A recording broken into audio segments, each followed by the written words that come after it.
chanter le répertoire des années 30-40 parce que c'est l'époque dorée de la musique brésilienne. Trago os quindins de aiá.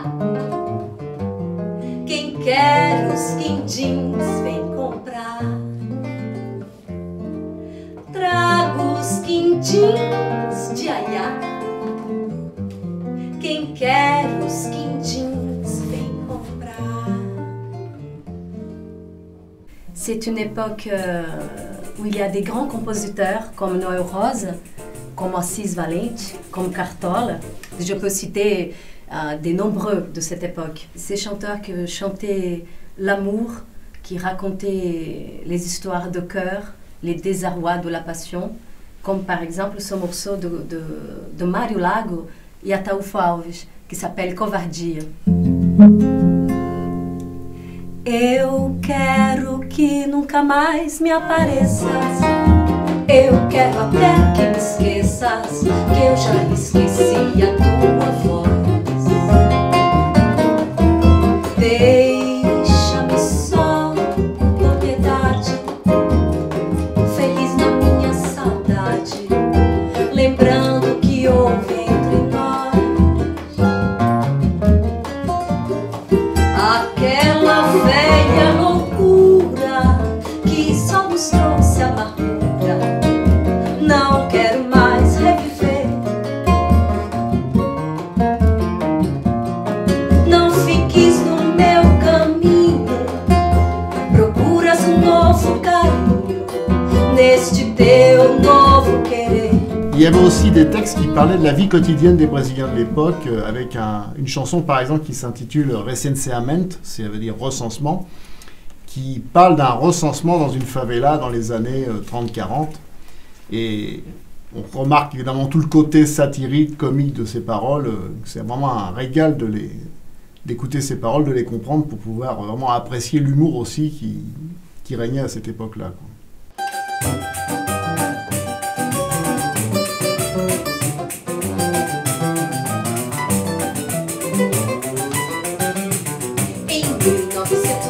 Lá no morro começaram um recenseamento e o agente recenseador esmiuçou a minha vida e foi um morro. E quando viu a minha mão sem aliança, encarou para a criança que no chão dormia e perguntou se meu moreno era decente, se era do batente ou era da folia. Et c'est bien sûr à l'époque des chanteuses de radio, comme Ademir de Fonseca, la reine du chorinho, celle qui interprétait beaucoup de chorons, parce que le choron n'était pas chanté. Et avec la radio, ces chanteuses ont commencé à chanter ces chorons, accompagnées bien sûr par cet orchestre qui se formait quelquefois à la dernière minute pour accompagner la chanteuse à la radio. Et donc avec une grande capacité d'improvisation. Mais on ne peut pas oublier non plus de parler de Carmen Miranda, cette chanteuse portugaise qui est arrivée tout petite au Brésil et qui chantait plein de manières et qui est allée dans les années 40 aux États-Unis faire sa carrière avec ses fruits tropicaux sur la tête pour présenter cette exubérance tropicale aux États-Unis.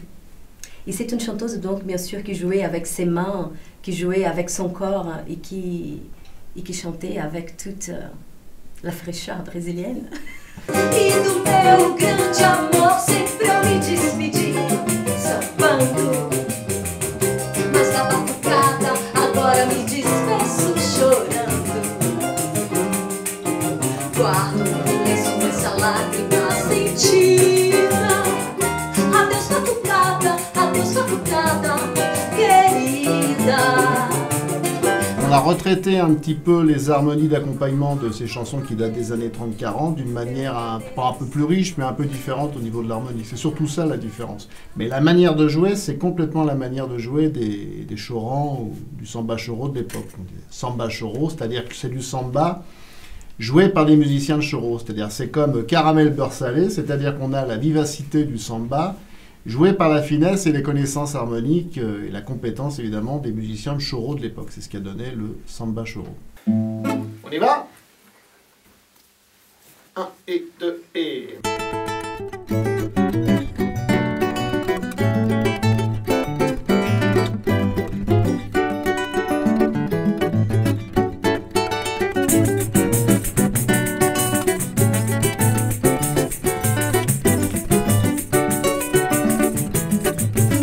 Já me disseram que você anda pintando sete, anda chupando muita uva até de caminhão.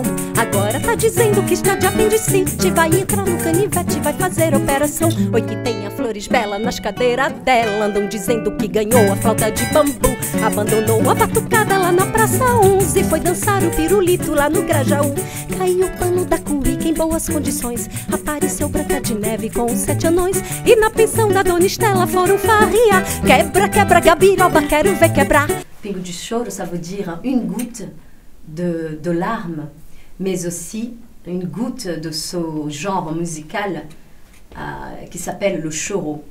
Fala baixinho só pra eu ouvir, porque ninguém consegue compreender que o nosso amor é bem maior que tudo aquilo que eles sentem.